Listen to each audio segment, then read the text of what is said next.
Good morning everyone. हम हमारी जो ऑनलाइन क्लास है इसमें बीए फाइनल ईयर की जो पॉलिटिकल साइंस की बुक है अंतर्राष्ट्रीय संबंध इंटरनेशनल रिलेशन, इसमें विदेश नीति वाला चैप्टर पढ़ रहे हैं। विदेश नीति में पिछली जो हमारी कक्षा थी उसमें हमने अंतर्राष्ट्रीय संबंध में जो अंतर्राष्ट्रीय भारतीय है या भारत के अंतर्राष्ट्रीय संबंधों का आलोचनात्मक समीक्षा कीजिए उसके बारे में क्वेश्चन पढ़ रहे हैं। तो भारतीय विदेश नीति के चरण पढ़ रहे थे और मैंने आपको बताया था भारतीय विदेश नीति के जो चरण है, काल है, भारतीय विदेश नीति के जो कालखंड है, समयावधि है, उसको 1947 से लेकर वर्तमान समय तक 6 भागों में बांटा गया है। पिछली क्लास में या पिछली कक्षा में मैं आपको उन 6 भागों के बारे में बता चुका हूँ। एक बार और बता देता हूँ। पहला है 1947 से 1962, नेहरू काल कहते हैं, आशावादी और आदर्शवादी था। दूसरा था 1962 से लेकर 1971 तक यथार्थवादी काल। तीसरा 1971 से लेकर 91 तक जटिलता का काल। चौथा 1991 से लेकर 99 तक एक ध्रुवीय काल, क्योंकि इस समय विश्व में पहले 2 महाशक्तियाँ थी और 1991 में सोवियत संघ का विघटन होने के बाद में विश्व कुछ समय के लिए क्या बन गया था, एक ध्रुवीय, मतलब अमेरिका एक ही महाशक्ति बच गई थी। उसके बाद में 1999 से 2013 तक वाजपेयी और मनमोहन का काल, और 2014 से वर्तमान तक ये अब क्या है, मोदी काल कहते हैं इसे, जिसे सक्रिय संबंधों का काल कहते हैं। इस प्रकार भारतीय विदेश नीति के 6 चरण है। अपना जो पिछले वाला वीडियो है उसमें हमने जो प्रथम चरण है इसका है वो विस्तृत रूप से अध्ययन कर चुके हैं। आज हम जो हमारा विदेश नीति का दूसरा चरण है जिसे कहते हैं यथार्थवादी चरण। यथार्थवादी चरण वास्तविक जो संबंध है उनकी ओर ध्यान अग्रसर करना। पंडित नेहरू ने हमने देखा था आदर्शवादी थे, आशावादी थे, गुटनिरपेक्ष थे, परंतु यहाँ पर कुछ घटनाएं ऐसी घटित हो चुकी थी कि भारत को अपनी जो वास्तविक स्थिति है, वास्तविक संबंध है, इसके बारे में है वो ध्यान देने की आवश्यकता पड़ी। तो यथार्थवादी काल है ये 1962 से लेकर सन 1971 तक। इस समय 62 में हमारा चाइना से युद्ध हो चुका था। चीन ने अक्टूबर 1962 में भारत पर आक्रमण कर दिया था और उसमें भारत को मुँह की खानी पड़ी थी। 1965 में पाकिस्तान ने हमारे ऊपर आक्रमण कर दिया था और 1971 में भारत ने वो बांग्लादेश को स्वतंत्र कराया था। तो इसमें हमारे को क्या देना पड़ा, वास्तविक जो है स्थिति उसकी ओर कि हमारी जो सीमाएं हैं इनकी ओर हमने पहले ध्यान नहीं दिया था। अब हमारी सीमाएं हैं भारत की ओर क्या होनी चाहिए, सुरक्षित होनी चाहिए, इन बातों की ओर ध्यान दिया गया। तो 1962 में पहले 1964 तक प्रधानमंत्री नेहरू थे। फिर नेहरू की मृत्यु और 27 मई 1964 के बाद में भारत के प्रधानमंत्री पंडित जवाहरलाल नेहरू की मृत्यु होने के बाद में गुलजारीलाल नंदा वो कार्यवाहक बने थे। बाद में लाल बहादुर शास्त्री बने थे और लाल बहादुर शास्त्री के काल में ही पाकिस्तान ने भारत के कच्छ के रण है उस पर आक्रमण कर दिया था और पाकिस्तान की क्या हुई थी, पाकिस्तान को उसमें पराजय का सामना करना पड़ा था। और जिसके फलस्वरूप 1966 है उसमें जनवरी 1966 में ताशकंद जो उज्बेकिस्तान की राजधानी है उस समय सोवियत संघ का भाग था और नेहरू और लाल बहादुर शास्त्री और जो पाकिस्तान है उसके राष्ट्रपति अयूब खान के मध्य क्या हुआ था, समझौता हुआ था। तो और उसके बाद में शास्त्री जी की मृत्यु के बाद में है वो इंदिरा गांधी वो देश की प्रथम महिला प्रधानमंत्री वो बनी थी। तो यथार्थवादी काल है। इसमें भारत ने गुटनिरपेक्षता से पहले भारत ने सोचा कि हमारे को किसी भी गुट में है वो नहीं रहना है और भारत किसी गुट में शामिल नहीं हुआ था, परंतु अब भारत ने गुटनिरपेक्षता से परे सुरक्षा और राजनीतिक चुनौतियों के संबंध में व्यवहारिक विकल्पों पर विचार किया। अब भारत ने व्यवहारिक कि सिर्फ गुटनिरपेक्ष रहने से कुछ नहीं होगा, हमारे को जो व्यवहारिक विकल्प है, जो हमारी समस्याएं आती है उनके सामने हमारे को जो शक्ति संपन्न देश है उनसे हमारे संबंध होने चाहिए क्या। और उदाहरण इसका है 1964 में, सन 1964 में भारत ने अमेरिका से क्या किया, रक्षा समझौता किया। जो भारत गुटनिरपेक्ष था उसने खुद ने 1964 में क्या किया, अमेरिका से क्या किया, रक्षा समझौता किया। इस अवधि में भारत में राजनीतिक अशांति, इस समय में जो यथार्थवादी काल है इस समय में भारत में राजनीतिक अशांति का कारण क्या था, भारत के तत्कालीन प्रधानमंत्री लाल बहादुर शास्त्री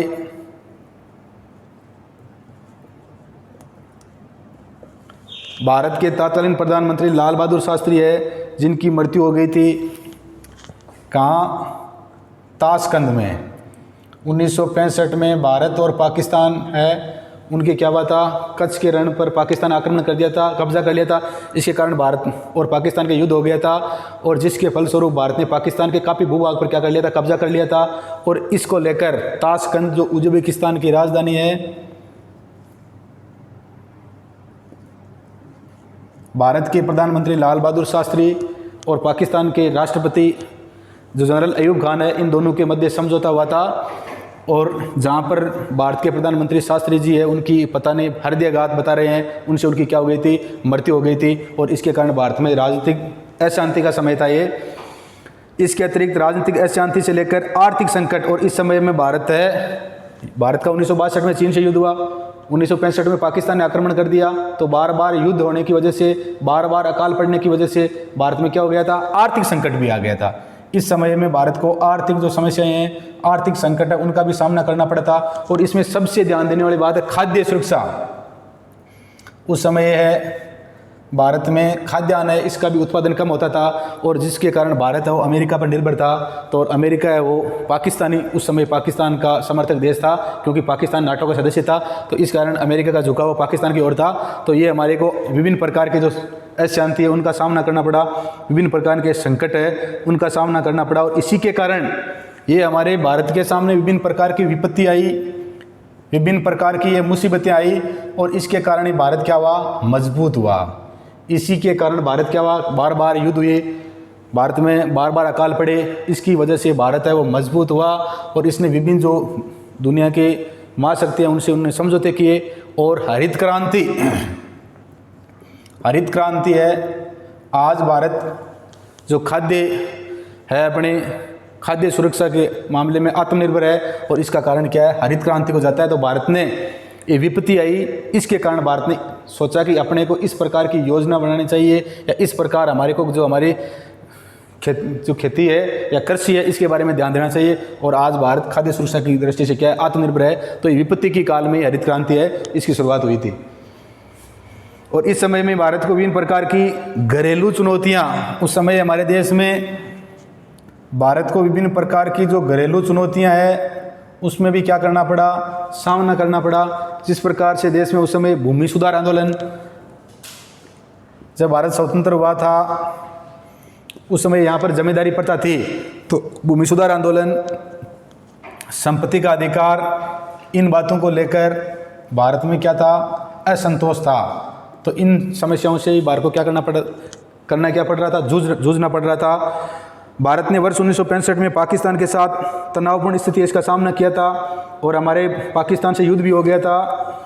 और 1971 में सन 1971 में भारत ने बांग्लादेश को स्वतंत्र कराया। 16 दिसंबर 1971 को बांग्लादेश है इसको स्वतंत्र कराया। पहले जब भारत और पाकिस्तान है वो स्वतंत्र हुए, तो उस समय ये जो बांग्लादेश है ये पाकिस्तान का हिस्सा था, और भारत ने बांग्लादेश को क्या करवाया? स्वतंत्र करने में महत्वपूर्ण भूमिका है वो निभाई।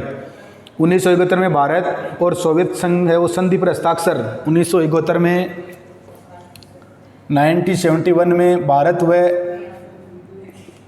सोवियत संघ है इनके मध्य भारत की तत्कालीन प्रधानमंत्री उस समय थी इंदिरा गांधी। तो इंदिरा गांधी को पहले से पता था, क्योंकि 1962 और 1965 में भारत पर आक्रमण हो चुका था, इसलिए इंदिरा गांधी पहले से जाकर सोवियत संघ से क्या कर ली थी? संधि कर ली थी। उसको पता था अपनी जो ये समस्या है पड़ोसी देशों की, और इसमें इसको हस्तक्षेप करना पड़ेगा। इसलिए 1971 में जाकर सोवियत संघ से संधि करके आई थी कि अगर भारत और पाकिस्तान के मध्य अगर युद्ध होता है और अगर उसमें कोई दूसरा देश हस्तक्षेप करता है तो सोवियत संघ किसके साथ है? भारत के साथ है। और इसलिए पाकिस्तान का अमेरिका समर्थक था, परंतु सोवियत संघ से संधि होने के बाद में अमेरिका है वो कुछ नहीं कर पाया, और भारत ने बांग्लादेश को क्या करवा दिया? स्वतंत्र करवा दिया। और भारत और सोवियत संघ की संधि के हस्ताक्षर के पश्चात भारत अधिक यथार्थवादी हो गया। और अधिक क्या हो गया? यथार्थवादी हो गया, क्योंकि भारत की अब जो विश्व के जो महाशक्ति देश है, इससे संधि हो गई थी और इसके कारण भारत के संबंध और ज़्यादा क्या हो गए थे, मजबूत हो गए थे। तो हम ये यथार्थवादी चरण है 1962 से लेकर 1971 तक। इसमें 3 प्रधानमंत्री थे, पंडित जवाहरलाल नेहरू, लाल बहादुर शास्त्री और श्रीमती इंदिरा गांधी, और इसके बारे में पढ़ा। अब अगला जो भारतीय विदेश नीति का जो चरण, तीसरा चरण है, तीसरे चरण के बारे में पढ़ेंगे जो 1971 से लेकर, तीसरा चरण है जो 1971 से लेकर सन 1971 से लेकर सन 1991 तक, और इसे वो जटिलता का काल कहते हैं। जटिलता का काल या जटिल काल कहते हैं। क्षेत्रीय दावे का काल भी कहते हैं।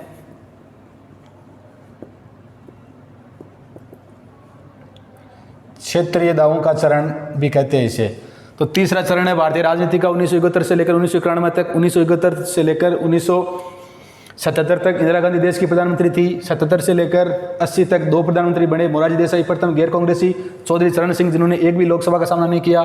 फिर 80 से 84 तक 31 अक्टूबर 1984 तक कौन थी, इंदिरा गांधी। फिर 84 से लेकर 89 तक कौन थे, राजीव गांधी। और 89 से लेकर 90 वीपी सिंह, और उसके बाद में 1991 तक कौन थे, चंद्रशेखर थे। तो ये भारत के उस समय क्या थे, प्रधानमंत्री थे। ये भारत के लिए जटिल काल था, और इसमें क्षेत्रीय जो दावे है उसका चरण भी इसे कहा जाता है। इसमें शिमला समझौता, भारत ने जब बांग्लादेश को स्वतंत्र कराया था तो भारत ने पाकिस्तान के 93,000, जो पाकिस्तान का जनरल था नियाजी खान, और भारत का जगजीत सिंह अरोड़ा है, इसने पाकिस्तान के 93,000 सैनिकों को बांग्लादेश की राजधानी ढाका में आत्मसमर्पण के लिए मजबूर कर दिया था, और जिसके फलस्वरूप आगे चलकर शिमला समझौता हुआ, जो भारत की प्रधानमंत्री इंदिरा गांधी और पाकिस्तान का जुलाई 1972 में हुआ था। यह शिमला समझौता काफ़ी बार क्वेश्चन पूछा गया है कि शिमला समझौता किन के मध्य हुआ, तो भारत और पाक के मध्य। 2 राष्ट्राध्यक्ष, तो भारत की कौन थी, इंदिरा गांधी, और पाकिस्तान का जुल्फिकार अली भुट्टो।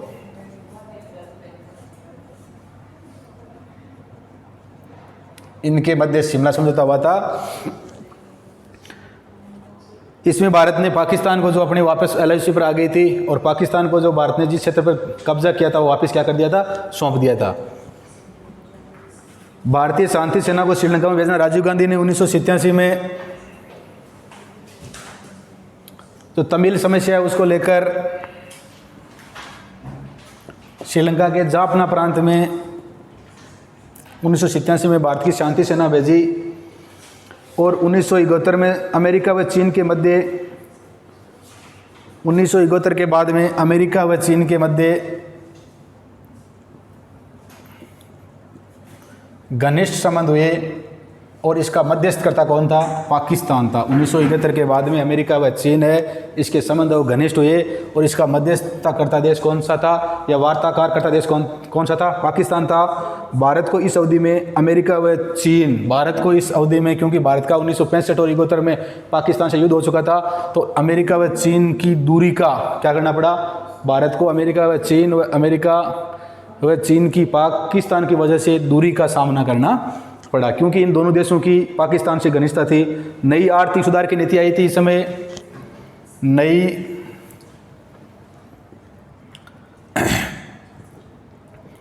नई आर्थिक सुधार की नीति 1991 में देश के प्रधानमंत्री कौन थे, पीवी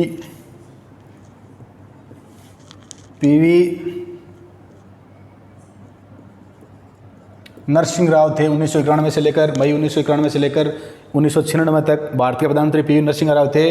और उदारीकरण, निजीकरण और वैश्वीकरण,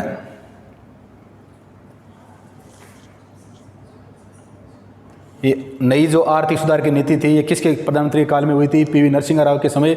और इस समय विदेश मंत्री भारत के कौन थे, मनमोहन सिंह थे। विदेश मंत्री कौन थे, मनमोहन सिंह थे।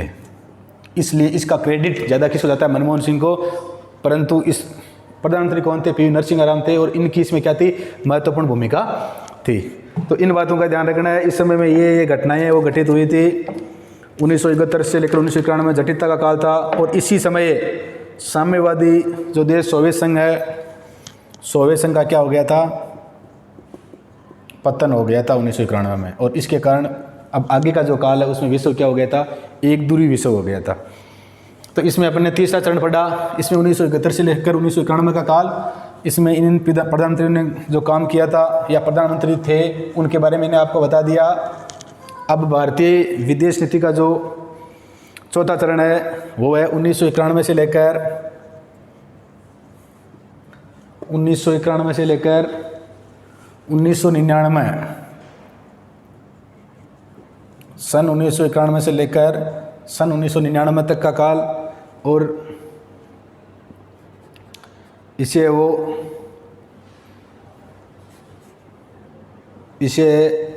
एक ध्रुवीय काल भी कहते हैं, एक ध्रुवीय काल भी कहते हैं, क्योंकि सोवियत संघ का विघटन होने के बाद में विश्व में सिर्फ महाशक्ति कौन बच गया था, अमेरिका एक ही बच गया था।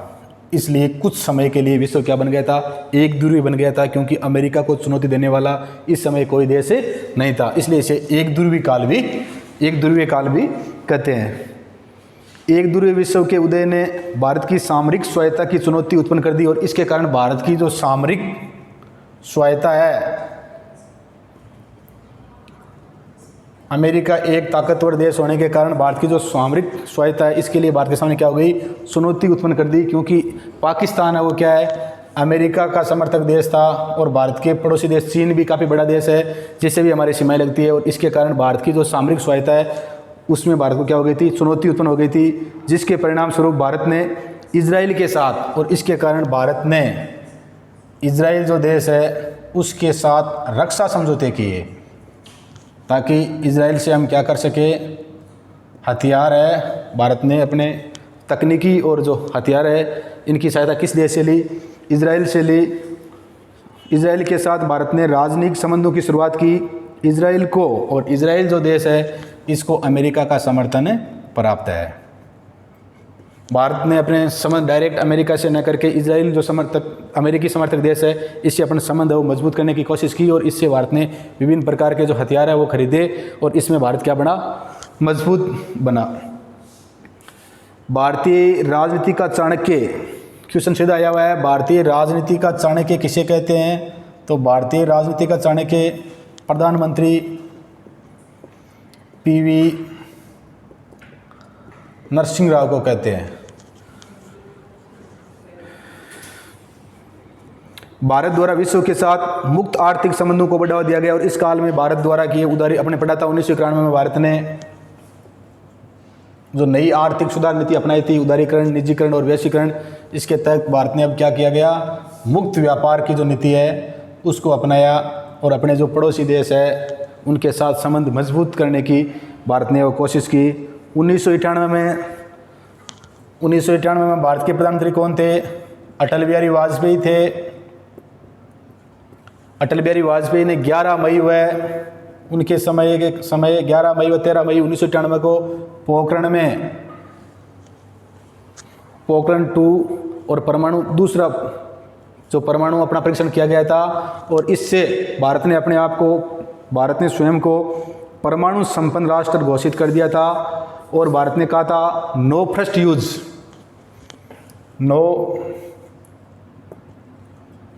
यूज, हम जो ये परमाणु हथियार बनाए हैं ये पहले नो फर्स्ट यूज पॉलिसी, पहले किसी देश पर हम इसका प्रयोग नहीं करेंगे।